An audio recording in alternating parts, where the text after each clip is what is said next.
और बड़ा गर्व था ए सड़क तुझे अपनी लंबी होने का, मेरे नेता ने तुझे अपने कदमों के नीचे खूंद कर फेंक दिया। जिस व्यक्ति की दादी डरी नहीं, अपना सीना छलनी हो गया उनका, है ना, जिसके पिता डरे नहीं, जिनकी पहचान मात्र जूतों से की गई और उनके कितने टुकड़े हो गए आतंकवादियों ने कर दिए, तो फिर वो कैसे डर जाएंगे। खून लोग बायकाट गैंग निकलती है, बिल में घुस जाती है। ये बरसाती मेंढक है जो बरसात में टर करते हैं। तो आप इस गैंग के उसमें ना लपेट में फिर आप भी लग जाते हैं कि पठान का विरोध हो रहा है, उसका विरोध हो रहा है, यूं हो गया वो हो गया, तो फिर हमारे असल मुद्दे जो है वो दब जाते हैं। जो आज जो आप मुझे देख रहे हैं ना यहाँ खड़ा हुआ, आज से पहले मैं भी बेरोजगार थी और आज भी मैं बेरोजगार हूँ। मैं उनसे बार बार अनुरोध करती हूँ कि इस देश को अब बख्श दो, इस देश को बख्श दो, आप इस्तीफा ही दे दो। और ये सोचो कि एक बेटी निवेदन कर रही है, कितने दिनों से कर रही है। 24 में अगर इन लोगों ने ऐसी हरकतें की तो इनको जाना होगा, पूरे देश में बड़ा आंदोलन होगा, बेरोजगारों का होगा। जिन बेटियों के बलात्कार हुए, रात के अंधेरे में जलाया, वो करेंगे आंदोलन। हमारे साथ बातचीत करने के लिए कांग्रेस नेता पूनम पंडित जी हैं। पूनम जी, भारत जोड़ो यात्रा आज पूरी हो गई है। राहुल गांधी ने कल जो है तिरंगा भी फहरा दिया है।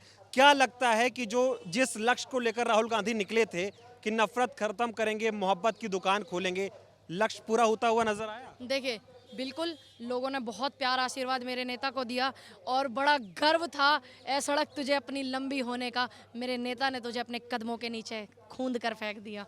तो मुझे गर्व है कि उन्होंने इतनी बड़ी यात्रा, इस सदी की जो है सबसे बड़ी यात्रा जो निकाली राहुल जी ने।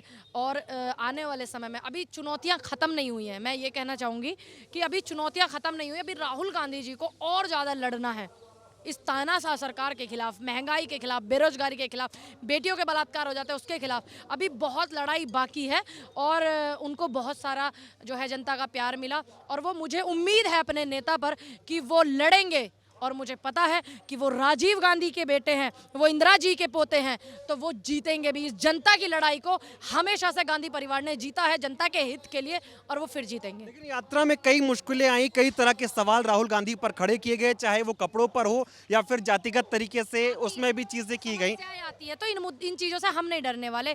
जिस व्यक्ति की दादी डरी नहीं, अपना सीना छलनी हो गया उनका, है ना, जिसके पिता डरे नहीं, जिनकी पहचान मात्र जूतों से की गई और उनके कितने टुकड़े हो गए आतंकवादियों ने कर दिए, तो फिर वो कैसे डर जाएंगे। खून लोग इस यात्रा पर पोल कर रहे हैं ट्विटर पे कि इस यात्रा से राहुल गांधी को फायदा हुआ या कांग्रेस को फायदा हुआ, क्या कहें?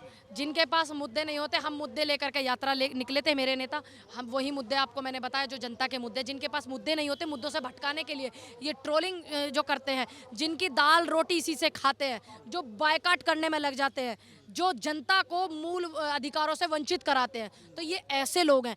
हमें क्या करना है, हमें सिर्फ अपने लक्ष्य पर ध्यान देना है कि हम क्या कर रहे हैं। आपको पता होगा कि मछली की आँख दिख रही थी, सिर्फ मछली भी नहीं दिख रही थी और वो सफल रहे। तो ऐसे ही मेरे नेता जो है अपने लक्ष्य पर ध्यान दें कि वो जनता के हित में जो है जो काम करने के लिए निकले हैं उस पर ध्यान दें और वो जरूर सफल होंगे, मेरा विश्वास। मुद्दे थे जो राहुल जी भी उठा रहे थे। पहला तो वो अडानी जी को बहुत घेर रहे थे। अडानी जी की लोग कह रहे हैं अब उल्टी गिनती शुरू हो गई है। एक बाइकॉट गैंग था जो बहुत एक्टिव था, पठान भी चल गई है। राहुल गांधी की यात्रा को रोकने की कोशिश की गई, यात्रा भी पूरी हो गई। तो क्या लग रहा है अब 24 में क्या होगा? देखिए, जो आपने मुझे तीनों मुद्दे बताए, ये मुद्दे बड़े अहम हैं जनता को सोचने के लिए। वो इसलिए अहम है, जो बायकाट गैंग थी वो जनता को अब उसको जो है भटका रहे थे। रेलवे का जो सिस्टम है, आपको पता पिछले वाले हिस्से से क्या कर दिया इन लोगों ने।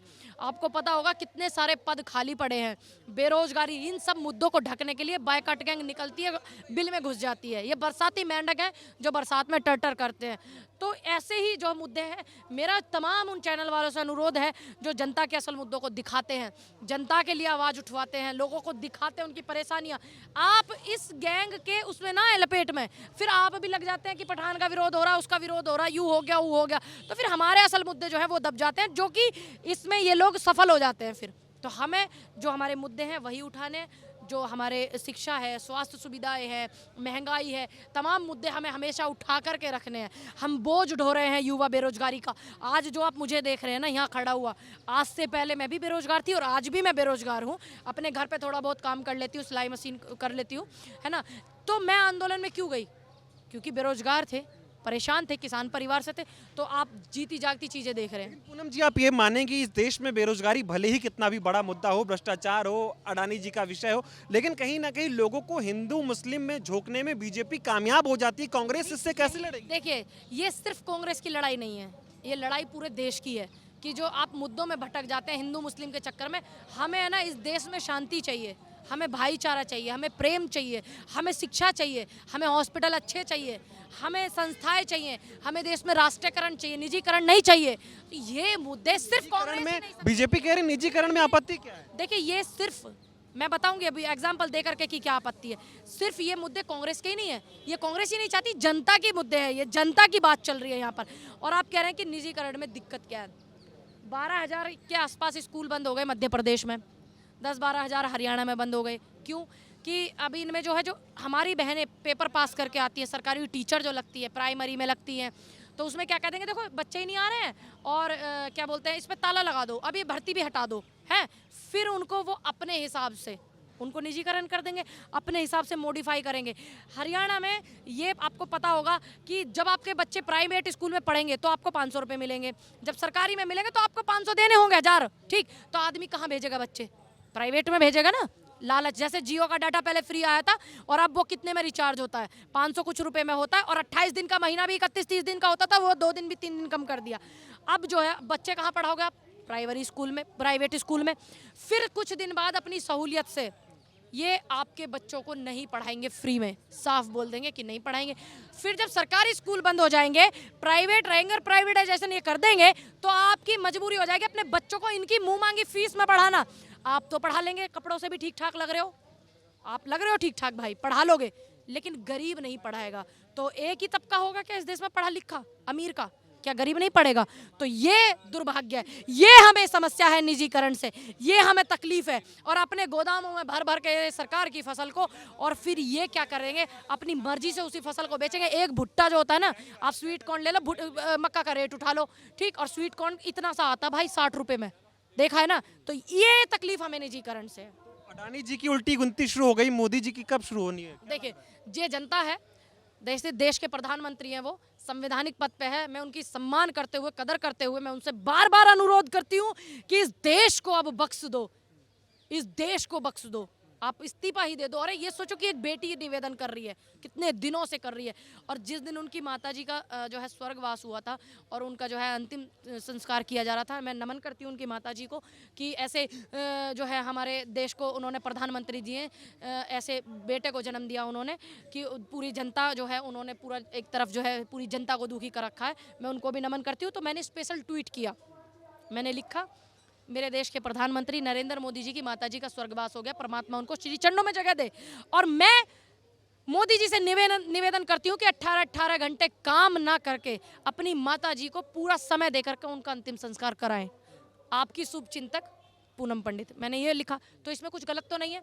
तो ये जो चापलूस लोग हैं, कहते हैं आज भी तंज कस रही, भाई तुम्हें तंज लग रहा है तो मैं क्या करूं? मेरी तो चिंता है देश के प्रधानमंत्री जी के प्रति। अब मेरे प्रधानमंत्री जी, भाई मैंने वोट दे के आई हूं उनको, मेरा दुर्भाग्य कि मैंने उनको वोट दे दिया, बदलाव होगा, तो भाई मैं उनकी चिंता भी करूंगी, उनकी गलत बात का विरोध भी करूंगी और उनसे निवेदन भी करूंगी कि आप इस्तीफा कर दो।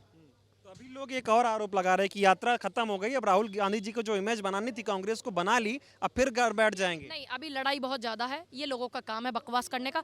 ये तो रोज नोटिस दे रहे थे, डियर राहुल गांधी, कोरोना का प्रोटोकॉल और फलाना ढिकाना, और तुम यात्रा को वो कर लो, ऐसा कुछ दिन के लिए स्थगित, जैसे किसान आंदोलन को स्थगित कराया था यूपी चुनाव के बाद, और आज एमएसपी फिर नहीं मिल रही है, एमएसपी पे कानून नहीं बना। ऐसे ही राहुल गांधी जी को भी मूर्ख बनाने की कोशिश कर रहे थे।